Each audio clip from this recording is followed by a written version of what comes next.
This session was organized by the Global Compact Networks of Colombia, Ecuador, and Germany. Integrity is increasingly seen as an important component of corporate responsibility due to the increasing awareness of consumers with regard. Yeah. Sorry to interrupt you, but I think it starts 1 second after you start. So then we cut it. Count to 3 and then start again, and we will cut it afterwards. Okay. You tell me like 3, 2, 1, start, and I'll start. Okay. Okay. Great. Now, 3, 2, 1. Welcome everyone to the breakout session from anti-corruption to business integrity. This session was organized by the Global Compact Networks of Colombia, Ecuador, and Germany. Integrity is increasingly seen as an important component of corporate responsibility due to the increasing awareness of consumers with regard to consumer goods. Integrity standards have moved strongly into the focus of companies. This triggers a change in companies from compliance in the sense of adherence to legal regulations to more integrity and thus the consideration of further factors, such as the health of the employees, environmental protection, and human rights that go beyond the legally prescribed standard. At the same time, this ethical demand by companies expands the areas of responsibility of compliance officers. That is why there is a currently a tendency to move from a compliance program focused on corruption prevention to a culture of corporate integrity. The culture of integrity is a much broader concept that encompasses a holistic view of the company, including human rights or environmental issues. The 10th principle of the Global Compact has a direct connection with the SDGs, and nowadays companies are aware of the importance of having a compliance program and to develop a governance based on ethics and principles.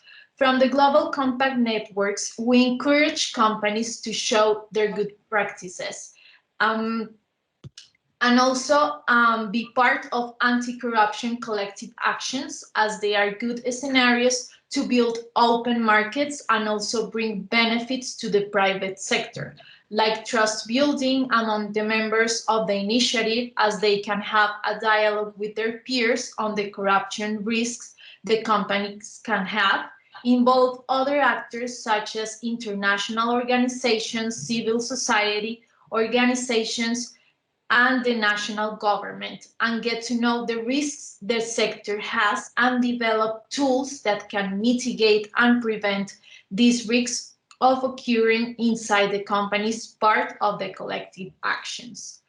In this breakout session, you will see our panelists will discuss the difference between the compliance and integrity, the importance of the culture of integrity inside the companies, the role of involving SMEs in this topic, and the role of the civil society that has on promoting the fight against corruption.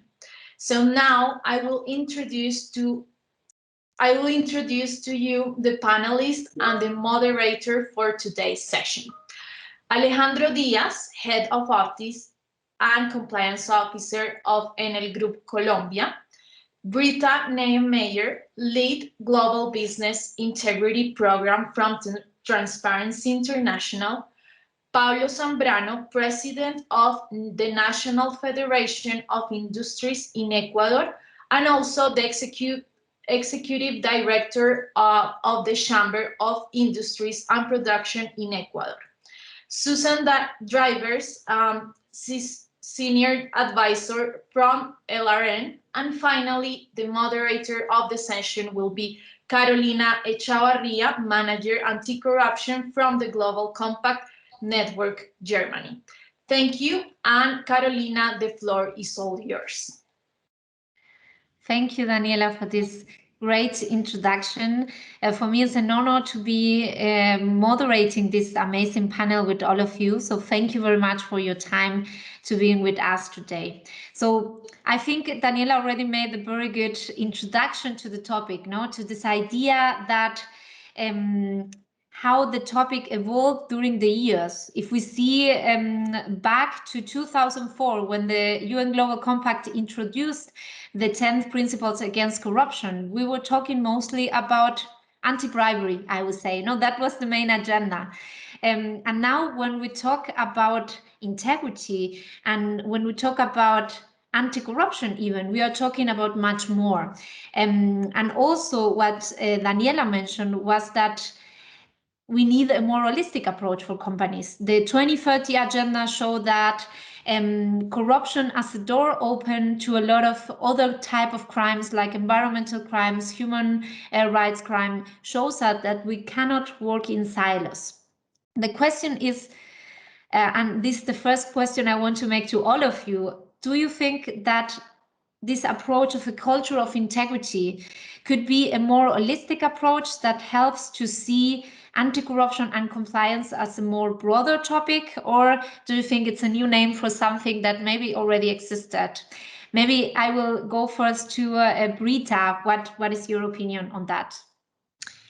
Thank you very much, Carolina. I think this is an important question. And let me start with perhaps an attempt to define what culture is, what the culture of integrity is, because it's a broad term. And for me, culture is about shared values of behavior norms agreed by a group of people belonging to an organization, no matter if it's a small one or a large one. It's more a set of common beliefs, assumptions, convictions, perhaps also feelings about what is accepted behavior, what kind of actions are expected, what is of value, what is not of value. So basically, it's an incredibly powerful factor that motivates employees. It's a kind of secret sauce that motivates employees. And a well-embedded culture, therefore, reinforces everything you do. And therefore, it's also essential to distinguish yourself in the market as a corporation, to distinguish yourself in competition. Therefore, it's critical to success. And coming back to your question, I would say business integrity is not at all a new word. It's not a fancy word. It's not a fashion. It's much more about reinforcing legal compliance programs. It's about embedding what needs to be done in business. So basically, it's about how to implement properly what needs to be done. And it's more a result of measures rather than inventing something totally new. And it's essential. As I said, it's for me an incredibly powerful factor. Yeah, definitely. What do you think, Susan? What is on your experience? Do you agree with Brita? Do you disagree? We will happy to hear you disagree as well in this panel. Thanks, Carolina. No, I agree with Brita. I would offer one more informal way, which I've heard over the years, of describing ethical culture, and it's what happens and what people do when no one's watching them. And I think we've all seen in our careers that companies can have very expensive and elaborate compliance programs. They can have beautiful codes of conduct. They can have CEOs that talk about integrity even. They can have training, they can have audit, and they can still be Wells Fargo or Volkswagen or Deutsche Bank, or I could go on and on. So I think Brita is exactly right that culture is what actually determines how people behave, much more so than rules and structures. And if the pressure is such and the messages to employees are such that they feel forced to cut corners to achieve their goals, then they probably will, no matter how much training you have. So I think Brita is absolutely right on that. And then just to finish off, I also think that integrity goes well beyond anti-corruption. It's, as Brita said, it's living your values to the fullest and making it real. Yeah, thank you, Susan. Totally agree. And I am happy if we come back to this topic of values and how we can measure values. No, that's the big challenges sometimes companies share with us. So maybe we can come back to that later. Pablo, you raise your hand and you have the voice of not only one company, but a lot of companies. So what is your opinion on that? You are on mute, Pablo. Thank you very much, Carolina. I'm so glad to be with you, with all of you this morning. I believe that a culture of ethics is a key issue within organizations, companies, no matter what size of the companies they are. What we need to do is to implement programs in all kind of organizations, no matter what the size of these organizations. Why? Because culture, as we said here in Ecuador, is a good business. A culture of ethics is a good business. Why is a good business? Because if the management team of the organizations are convinced with ethics and compliance programs, what we can do is implement that and set the example in our organizations. So we have to see ethics, compliance, and legal compliance as a key factor to succeed and to keep a company sustainable within the years and during the years.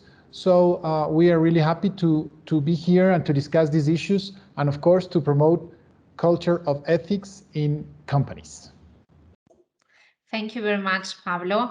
And I see you, Alejandro, you already raised your hand, but let me ask you another question related with this first one to answer. Now, you yourself are compliance officers, and nowadays we see every day more integrity officer.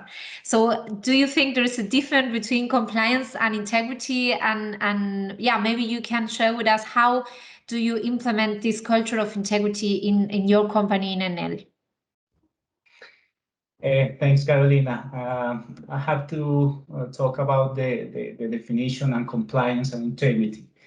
The two concepts are very different, but in the end, it's necessary that they converge and are complementary for the compliance or ethical officers to make their work. Compliance in terms, it's a functional and structural framework. It's built to meet requirements of law and minimize the risk in case of not compliance. This is what I call the hardware of the functions because it focuses on techniques of accurately placing all the tools and instruments of control for that compliance integrity machine. And avoids a possible sanction of or economic or reputational detriment. Meanwhile, the concept of integrity goes beyond the legal. It's more universal. It has to do with the values and the conviction of the people to do the right thing. For me, it's the software of the function because it's the human factor that operates the compliance integrity machine. It's the set of information and experience that we give to the people to influence and create awareness of behaviors that are ethically acceptable, as well as their self-care that should adopt. Also, NL groups is a subject of strict compliance with laws and ethical principles, and it has established a set of rules, models, and controls through which obliges employees to act in accordance with the principles of integrity, both internally and in the field of external relations, building among its people practice what you preach behavior from the top down and from the bottom up. As a result of this model of transparent conduct allows NL enhance trust with its stakeholders, reflect in economic results and contributing to consolidate the group's leadership position as pioneer of flexible and open sustainable organization.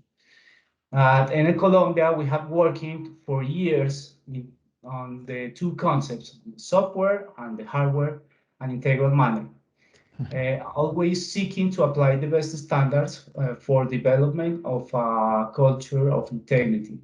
If we talk about the software in this machine, I think the commitment of the top management is very important. It's reflected in this leadership style and in the response to eventual ethical dilemmas in the business. In turn, align companies' values such trust and responsibility with the activities of the compliance model has been fundamental. It has been with the coherence with the deployment of the corporate culture. In other hand, to create awareness and strength to the behaviors expected for our employees, leaders and managers, we have focused on development of permanent communication. This is a key factor. Training plans adapted to different internal audiences, understanding that the people are different and the needs are different, and capture their attention and generate more and greater empathy, which is a key factor also. An example of this, our ethics weeks, which we have implementing for 5 years with the objective of taking on one space per year, dedicatedly exclusive to the training of employees and ethics and integrity issues. These efforts are sustained throughout the year with internal campaigns, reinforce the concepts using the hashtag Yo lo hago bien. That means I do the right thing, and that creates proud in the people.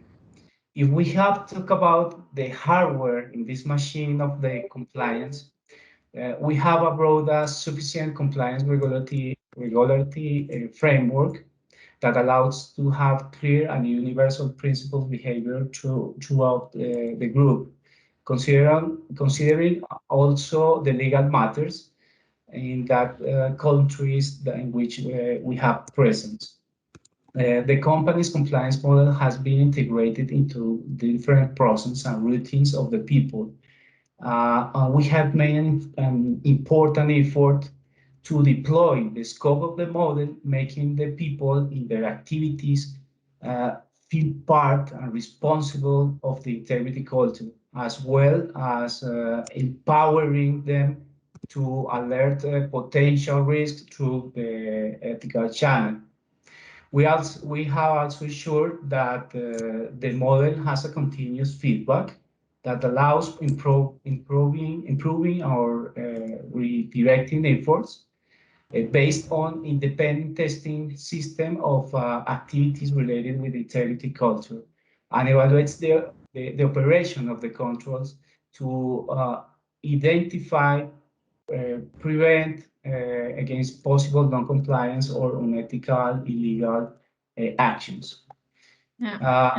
Finally, because of this practice is too much interesting to see how the company has progressed more and more in the direction of self-regulation, which can be one of the best indicators to establish the maturity level of integrity in the company.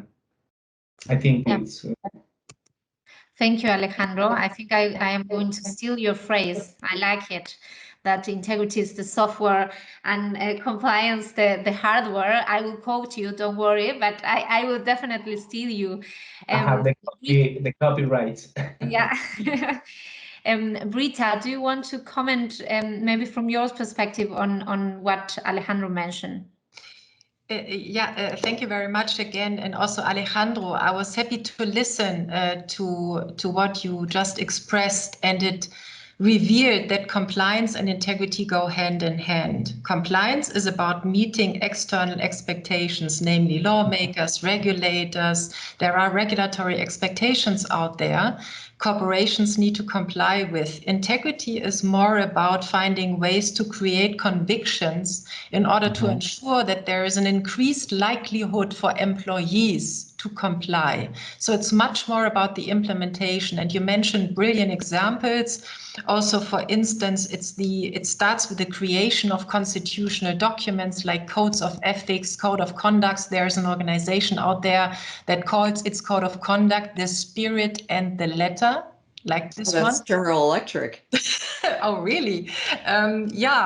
Just as one example. And you can just copy paste it from the internet and you can say, wow, amazing, we have a code of ethics and code of conduct. Or you can sit together with your business leaders and have a serious discussion on values. And also in training initiatives, you can be serious about who should be your trainer. Who should be your trainer when it comes to code of conduct trainings? We are talking about management expectations, so it's even more convincing to have a CEO standing in front of the audience rather than a compliance professional, or even worse, a compliance consultant. So having said that, I liked what you described, Alejandro. It shows, again, compliance and integrity, they belong together.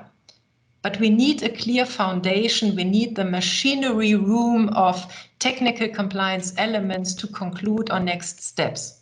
So thank you again. Yeah, thank you, Britta. I want to go now to Pablo, because Pablo, you mentioned at the very beginning that it's not something that has to do with the size of the company.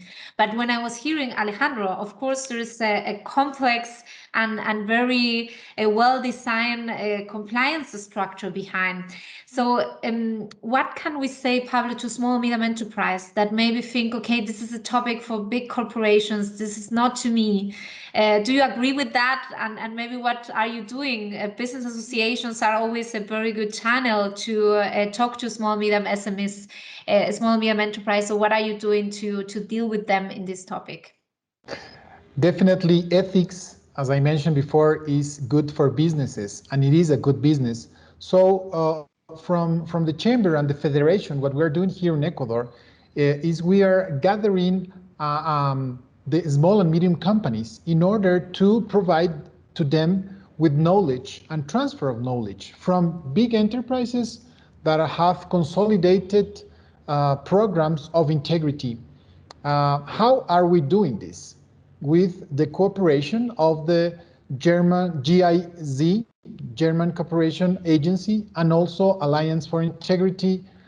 We are having a program, specific programs that it's called From Enterprises to Enterprises. So big enterprises, what they can do is provide this training to small and medium businesses. In this way, what we provide is knowledge. And of course, if you share good practices that can be applied within your organization, no matter what size it is, it's fantastic, because people know that doing the right thing pays, and doing the right thing, it's good not only for them as humans, but also for the organization and for the society. Why we are doing this, sharing this knowledge? Because right now, during the pandemic, it's really easy to, using these Teams or any other software in order to have these trainings. And of course, we can do it. We can have the collaboration from people from Germany, from Argentina, from Colombia, and from other countries. So in that way, we also have a big picture, a good view from different markets. And of course, when you share experiences, that's the best way that you can teach somebody. It is really important that these programs that we are providing for small and medium companies here in Ecuador, the senior management teams have to come to these programs. Why? Because we consider that if the senior management team is convinced with ethics and also with compliance programs, of course, this can be shared within the organization and within his team. One of the most important things that we have to do in our small and medium businesses is to change the mindset. Why? Because in Latin America, and specific in Ecuador, corruption was, it could be considered as common, as usual. No, it is not usual. So that's why we have to provide these trainings for compliance and for integrity and for ethics in order to have the same standards for all the companies. I believe that it's really important to have the cooperation of agencies, the UN Global Compact, of course. It's also a key factor that provides to us with a lot of news, a lot of trends that we can use within the companies. So it's also really helpful to have this this holistic view of ethics and compliance. It is not good only for the company or for the people that are working in the companies. It's also good for the society. So what we want to do is during these 3 years, the next 3 years, is to have at least 4 trainings per year. So in that way, what we can do is, try to get more businesses, small and medium businesses. What we are doing also is not only providing these courses here in the big cities in Ecuador, but also in small and medium cities in Ecuador. In that way, what we can do is, try to spread this culture of ethics and integrity. So small and medium businesses, it's amazing when you talk with them and you provide them with these tools. It's amazing how they also answer really positively. And also what they can do is, spread the word within their colleagues and other companies. We also are applying this not only for specific sectors, such as food or agriculture. No, we are open also to services companies in some cases in order to, have the really clear the strategy for ethics and compliance. So the best thing that we can do from the Chamber of Industries, from the Federation, is to share this knowledge with our colleagues, with our members. And in this way, what we are doing is we are preparing the small and medium companies for these programs and also to have a change of mindset.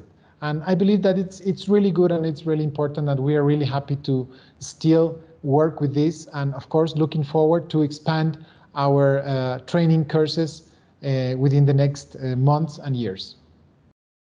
Yeah, thank you, Pablo. I think you mentioned this topic of trainings, that is really important to create capacities at the end. Now, if we are talking about values, if we are talking about changing the mindset, like you mentioned, creating capacity is also important, not to leave the problem with them and go away, but actually how can we support this change of mindset, the change of culture.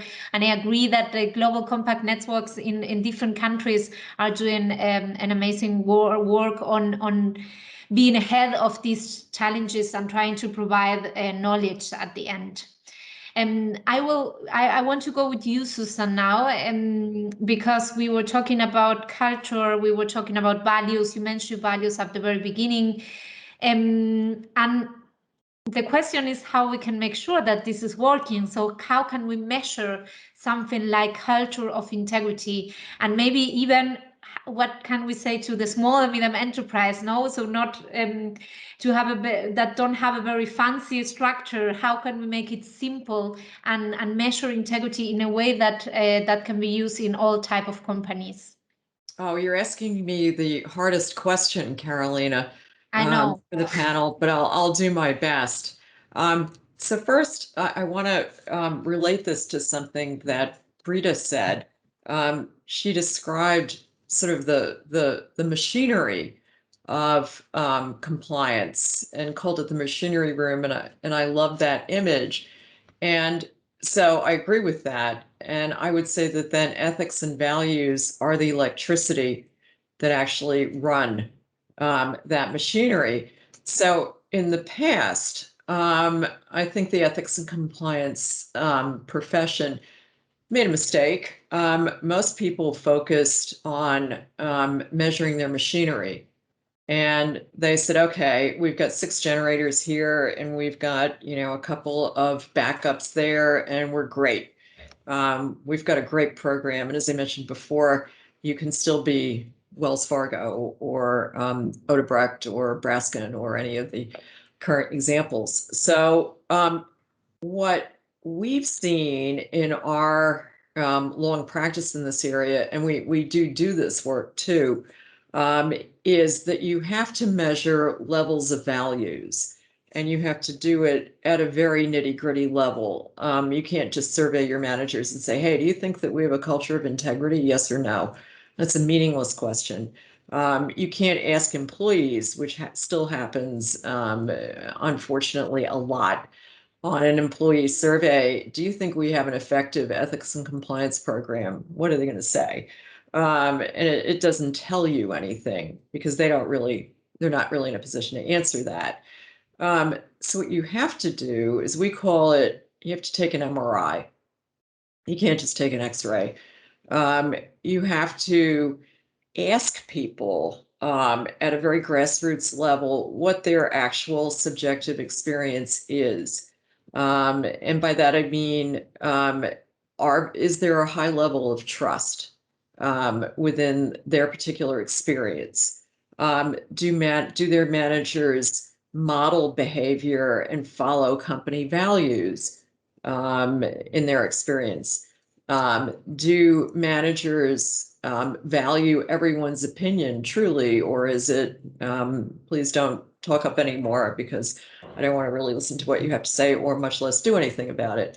And some things are extremely important, like, does the organization have organizational justice? Are high performers held to the same standard as those that are just at the working level? Without that, you don't have a program. If you don't have that, you just simply, our research shows conclusively over the years, you don't have a program. So how do you do that? I would say on our website, there's a case study for Promigas, which is a big Colombian energy company that's public. And using a combination of anonymous third-party survey that asks questions in the right way to elicit information. Again, none of these binary choices. Do you like our compliance program? Yes or no? You can actually get a heat map that shows what areas of your organization are doing well and what areas aren't. And I've yet to see that happen where it hasn't been true, in terms of there being real indications that if a particular division or even sector has low numbers for trust, they usually have low numbers for respect. They have low numbers for transparency. They have low numbers for speaking up. They have low numbers for organizational justice. So that means that they're weak in terms of ethical culture. And as we all know, if your MRI shows that you've got weakness, you should address it at that level. And then we usually combine that with a series of focus groups to further unpack what's actually going on.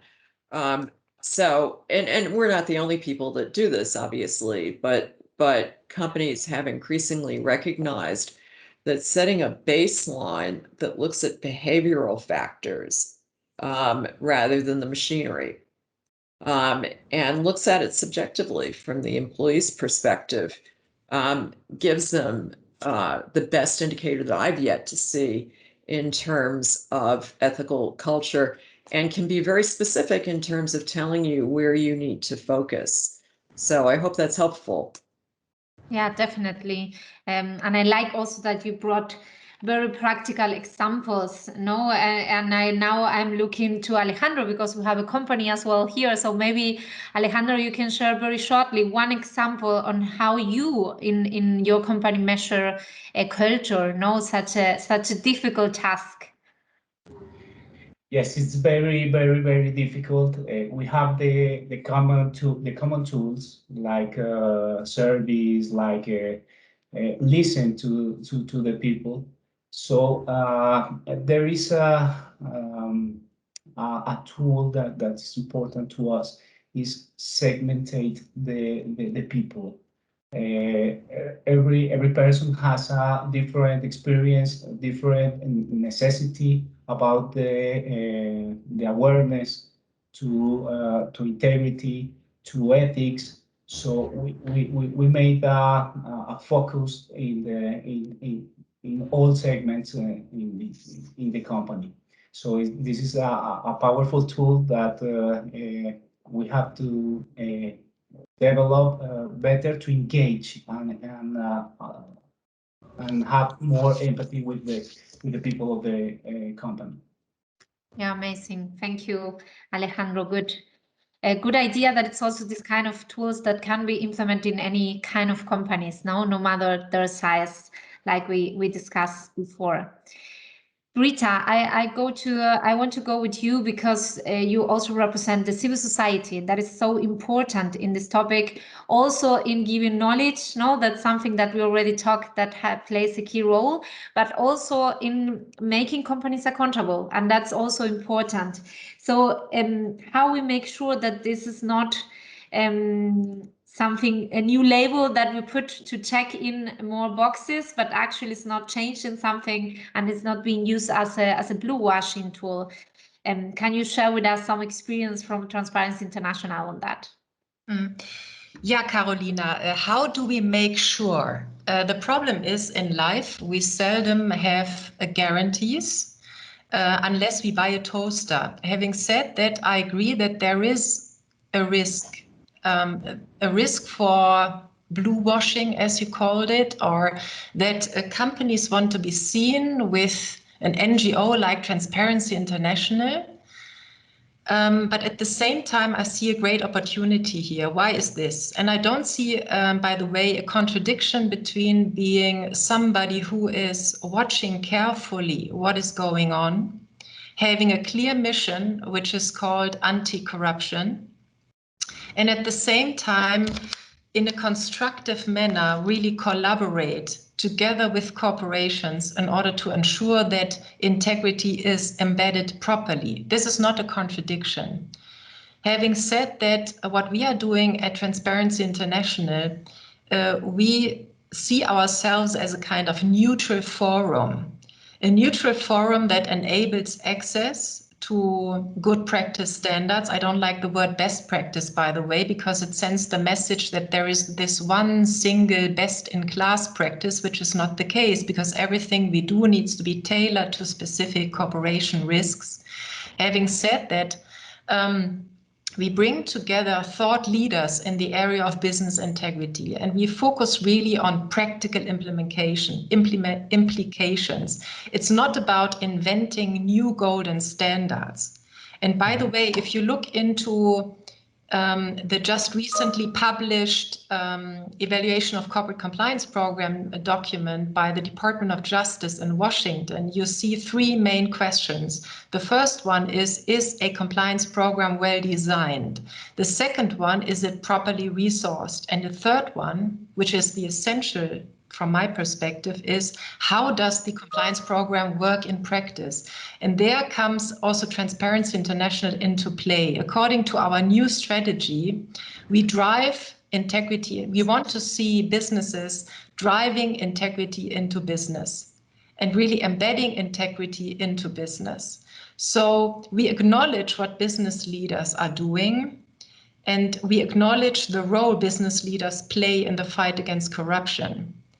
And we want to ensure that also business leaders have access to other thought leaders, namely investors, also academics, other business leaders, successful in implementing compliance programs properly, who understand, perhaps based on lessons learned. I personally believe in the efficiency of pain, so to say. So a scandal as such is not necessarily a bad thing. It might encourage to improve, and it's a constant learning anyhow. As you know, compliance programs, it's about prevention, detection, action. It's a circle, prevention, detection, and action. So why not making available lessons learned, concrete experiences in practice, in order to ensure that integrity is embedded into practice? So implementation is the headline. Coming back to your question, can we guarantee that there will be no misuse? No. However, at the same time, as long as you have and put into place certain safeguards to ensure that you have as part of your onboarding, proper due diligences in place, as part of your continuous exchanges, clear expectations. Namely, you need businesses with a clear commitment from those who have learned, from those who are open to learn. It's about integrity, and it would be totally strange to say from the beginning, just because a corporation is a corporation and part of the private sector, we should exclude it because we are watchdogs. Yeah. Instead, last comment from my side, it might be a unique selling point, so to say, for Transparency International with a global network and more than 100 chapters, to say we have expertise, we have experience, really down on earth in the specific countries, also in high-risk countries, and we bring together thought leaders to ensure that integrity is embedded into practice. Yeah. That's the idea. Perfect. No, I totally agree, and I think there's a very important role, not only as a watchdog, as you mentioned, but this experience sharing is key. Susan, you raise your hand. You want to comment on that? Yes, well, I'm always agreeing with Brita, but I'm going to add one thing too. And Brita mentioned the Department of Justice guidance that came out last summer, and the most important part is, does the program actually work in practice? Does it impact behavior? But there was another strand in there that I think has really turned out to be amazingly relevant, and that's because of the pandemic. And in that guidance, the Department of Justice really stressed that your program has to be tailored to your risks, not someone else's. And they use the term, it can't be on it can't be a snapshot. I would say it can't be on cruise control. You can't say last year, our program's great because we dealt with, we covered these risks and all. And I am surprised. Our research shows that in the wake of the pandemic, we just put out our annual report and we focused on the impact of the pandemic. A lot of companies haven't updated their risk profile. A lot of them coped admirably with the pandemic, and values really came to the fore. There's a case study in there that shows from Braskem showing that employees volunteered to lock themselves in the plants for 30 days at a time to keep the power grid going. And you can't make someone do that. You can only have values that motivate people to do it. But I think what people really need to keep first and foremost in their minds is, what is happening to my company today? What are the new risks? What did I learn from the pandemic, which was a huge risk event? And really keep the program flexible and growing and responsive. And if it is, that helps business engage with it because it's not something off in a corner that gets dusted off once in a while. So that's the only thing I would add to what Britta said. Yeah, thank you, Susan. Yeah, excellent example on how actually this idea of a compliance program or integrity program values being really implemented. Sometimes it's even easier to see that in real life examples, and we even don't need such a different or a structure to measure, but we can see it in very simple actions like the example you share with us. Pablo, let me go to you very, very shortly because we are running out of time for the last question. I wanted to ask you because in my view, and especially after what Brita say of sharing best and not best practice, I like that sharing experience, no? Even if they are not the best, but actually sharing these lessons learned. I think business associations can also play a very important role. So do you have some experience on that, or do you think business associations can lead in sharing these practices and examples? Yes, I think that the work that we have to do is, bring all the companies that are part of our institution, into these ethics programs and conviction. I believe that the most important thing is when you do things convinced, when you are convinced of doing things, and ethics It's a matter, and compliance, it's a matter of, you have to be convinced that you're doing the right thing. So what we do is we try to make these programs every 3 months, every 6 months, in order to bring more companies into these concepts. I believe that one key factor here is, as it said, you have to walk the talk. If you are promoting ethics and if you are promoting compliance programs, you have to comply and you have to be ethic. So that's a key factor and a key measure that we are taking, and we are really careful to do this with all our companies, regardless the size of these companies. Thank you, Pablo. Great examples as well. And sadly, we are running out of time. So we have our last question. We have 5 minutes. So I ask you to be short on this one. And I want to ask you 2 final recommendations for all the companies that are listening to us.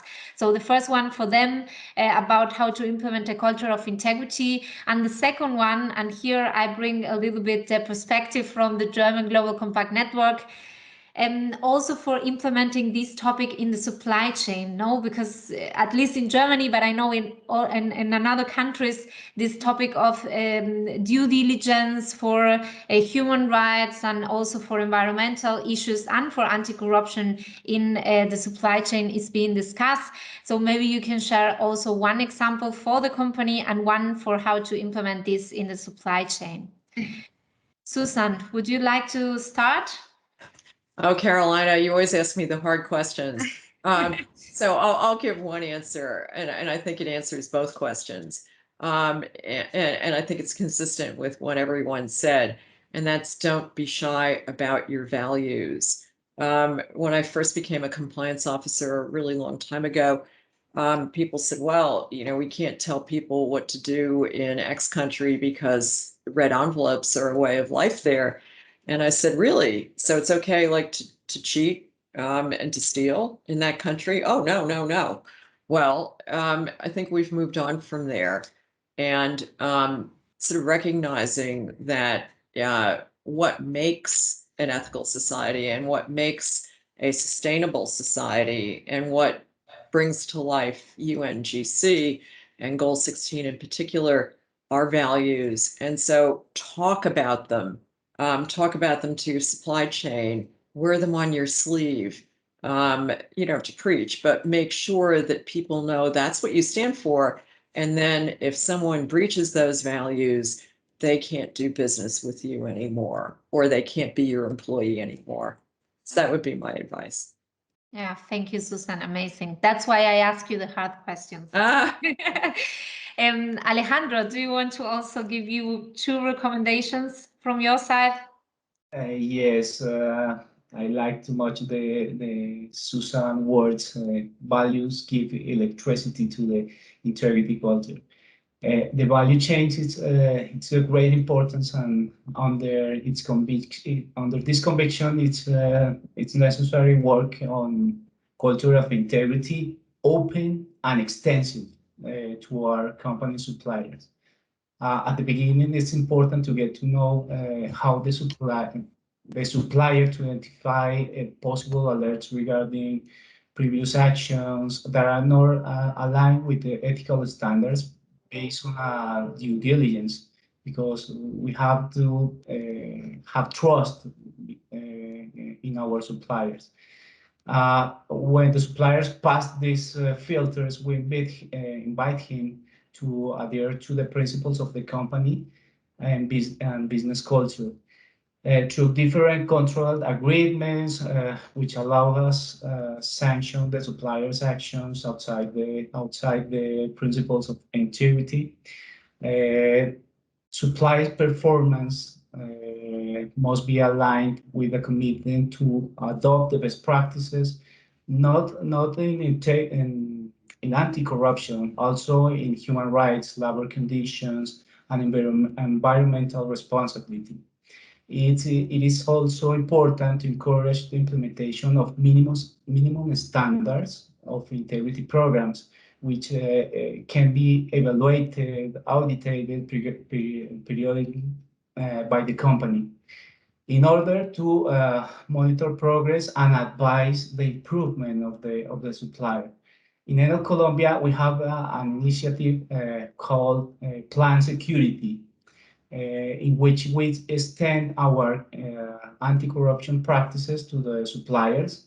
This includes information security, protection, third-party data, asset protection, elements that are essential to ensure an ecosystem of transparency and control. And so we follow and advise our suppliers in this process to ensure that the areas or people in charge with their companies dedicated to managing these issues.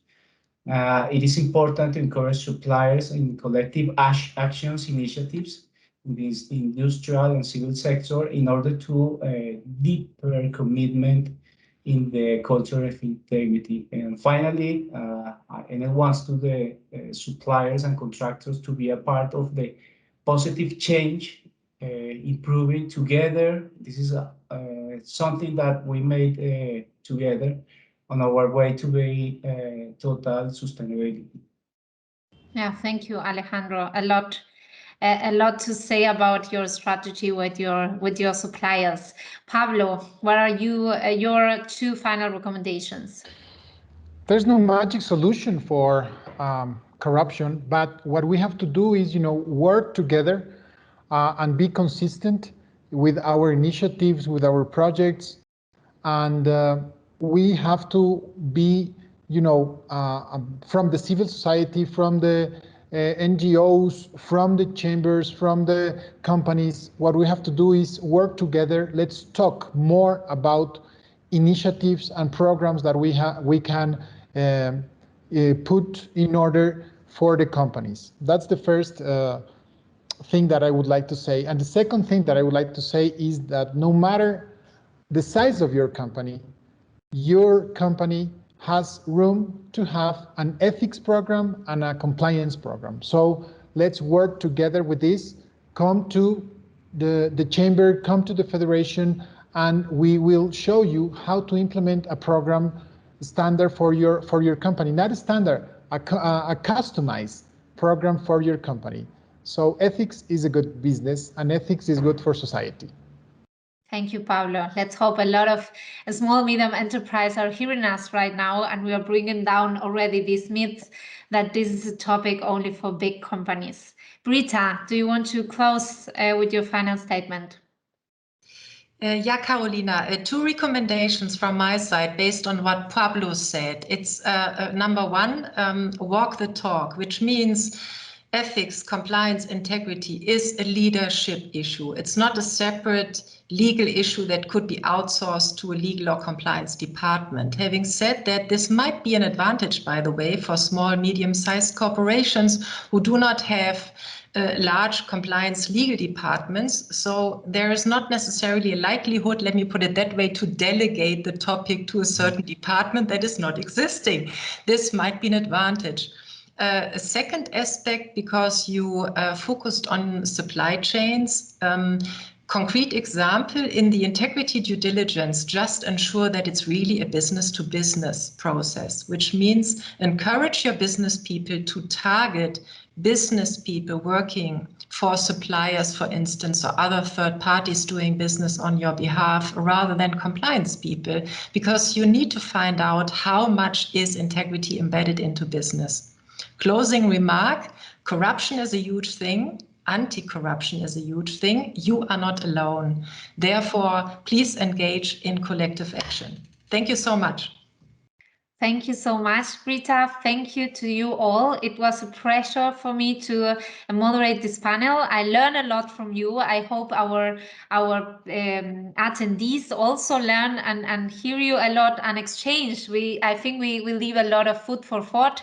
But of course, this is not a topic that will be solved in 45 minutes. But actually, we call you to action. Know what Brita said at the beginning? We call you to work together with us to implement a culture of integrity, to achieve the SDGs 16 and other SDGs, and to work together with us in anti-corruption and integrity. So thank you very much. Thank you also to my colleagues from the Global Compact Network in Colombia and in Ecuador.